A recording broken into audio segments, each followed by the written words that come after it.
ఇంకొకటి చాలామంది ఇంజనీరింగ్ నిపుణులతో నేను చర్చించిన వాళ్ళు చాలా క్లియర్గా చెప్తా ఉన్నారు, ఎంత ఘోర ఉపద్రవం జరిగినా పిల్లర్లకు క్రాక్ రాదు, క్రస్ట్ గేట్లకు వస్తే వస్తుంది కానీ క్రస్ట్కి వస్తే వస్తుంది కానీ పిల్లర్లకు క్రాక్ రాదు అని చెప్తున్నారు చాలామంది ఇంజనీరింగ్ నిపుణులు.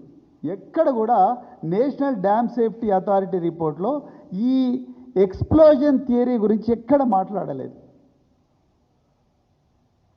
పిల్లర్కు క్రాక్ రాదు, అది కూడా కింద నుంచి పైదాకా క్రాక్ రాదు రాదు రాదు. ఒక పిల్లర్కి మీరు చూడండి, ఇంట్లో ఒక బీమో తర్వాత కాలం వీటికి ఎక్కడ కూడా క్రాక్స్ రావు. వస్తే గోడలకు అప్పుడప్పుడు టెంపరేచర్ ప్రెషర్ డిఫరెన్సెస్తో వస్తాయి, కానీ పిల్లర్లకు లేకపోతే అంటే కాలమ్స్కు బీమ్స్కు ఎప్పుడు కూడా క్రాక్స్ రావు.